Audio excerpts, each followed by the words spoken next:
நமஸ்காரம். மகனுக்கோ மகளுக்கோ அப்பா நல்லதை சொல்வார், அம்மா பிடித்ததை செய்வாள்.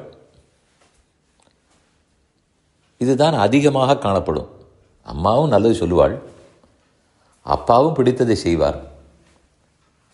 ஆனால் முக்கியமாக இருவருக்கும் எதில் நோக்கு இருக்கும்? நல்லதையே எடுத்து சொல்ல வேண்டும், கடுமையாக இருந்தாலும் சொல்ல வேண்டும். இது அப்பாவுக்கு. கடுமையே பார்த்து கொண்டிருந்தால் பிடித்ததை செய்ய வேண்டாமா? இது அம்மாவுக்கு. ஆனால் பிள்ளைகளுக்கு என்ன தோணும் என்றால், அது ஏன் அவர் நல்லதையே சொல்ல வேண்டும், இவள் பிடித்ததையே செய்ய வேண்டும்? அம்மாவே பிடித்ததை செய்பவளே நல்லதையும் எடுத்து சொன்னால் நம்முடைய உள்ளம் எளிதில் ஏற்றுக்கொள்ளும். யார் ஒருத்தருக்கு பிடித்ததை செய்வதில் நோக்கம் இருக்கிறதோ அவர்களிடம்தான் நம் உள்ளம் சாயும், நாடும். அப்படி யார் பக்கம் நம் உள்ளம் சாய்கிறதோ, புத்தி கேட்கிறதோ, அவர்களே நமக்கு நல்லதையும் எடுத்து சொல்லிவிட்டால் மனம் ஏற்றுக்கொண்டு விடும். ஏன் அதே போல அப்பா தான் நல்லது சொல்பவர், அவரே பிடித்ததையும் செய்துவிட்டால் கேட்டுக்கொள்வோமேன்னு தோணும். எப்ப நல்லது கடுமையாக சொல்லுகிறாரோ உள்ளம் நாடாது, அவர் பரம் சாயாது. எப்ப நம்ம உள்ளமே சாயவில்லையோ அப்ப அவர் பிடித்ததை செய்தாலும் கிட்டக்க போக மாட்டோம். அதனால் ஒரு தாய் பிடித்ததை செய்யக்கூடியவள், அவளே நல்லதையும் சொல்லிவிட்டார் என்றால் ஏற்றுக்கொள்ளும். பகல் பொழுதில் அப்பா பார்த்து பிள்ளையினிடத்தில் இது உனக்கு நல்லது செய்யின்னு சொன்னார். வாக்குவாதம் முற்றிற்று. சற்று கடுமையாக சொன்னார். பிள்ளை கோவித்து கொண்டு எங்கோ வெளியில் சென்று விட்டான். இரவு வீடு திரும்பினான். அந்த பகல் பொழுதில் அம்மா எதுவும் பேசவில்லை. இரவுவன் வந்த பிற்பாடு,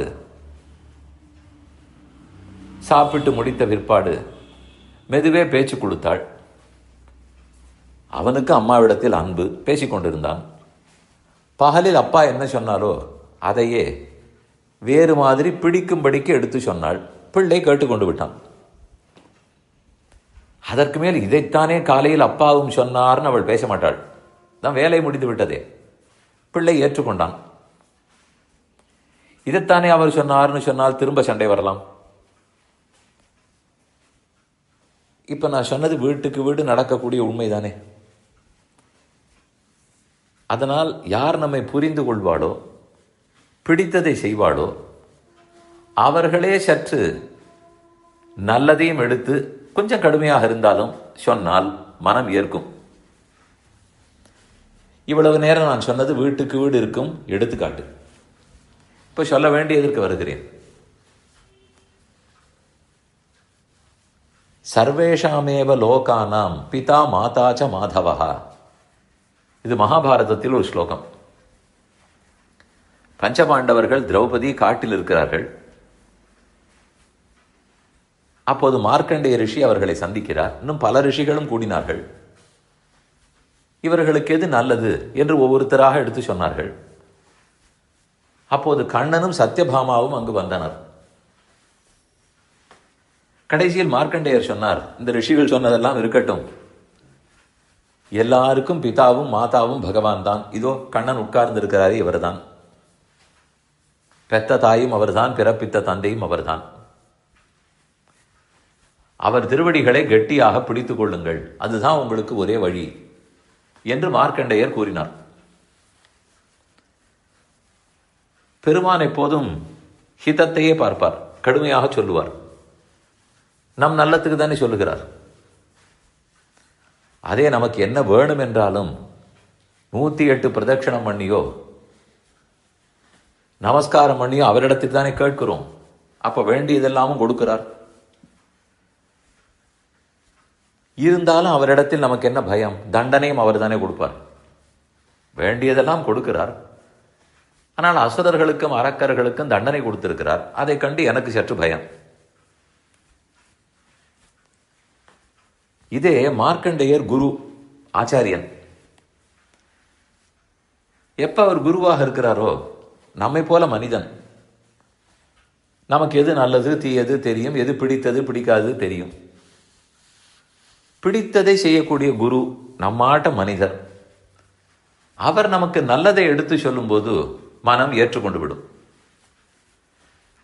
இதே விஷயத்தை பெருமான் சொல்லி இருந்தால் ஏற்க மாட்டோம். இத்தனைக்கும் அவர் பிடித்ததையும் செய்கிறார், நல்லதையும் சொல்லுகிறார். ஆனால் மனம் ஏற்காது, பயப்படுவோம்.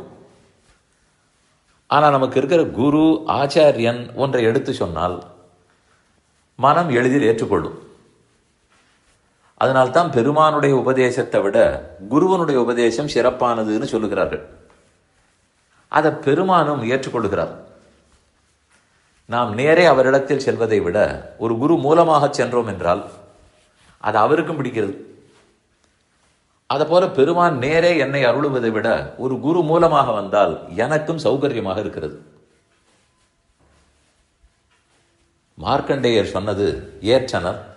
பஞ்சபாண்டவர்களுக்கு பிடித்தது, உடனே சரணாகதி பண்ணிவிட்டார்கள்.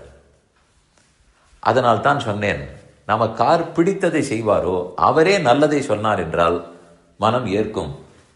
அதுதான் குரு, அதுதான் ஆச்சாரியனுக்கு உண்டான பெருமை.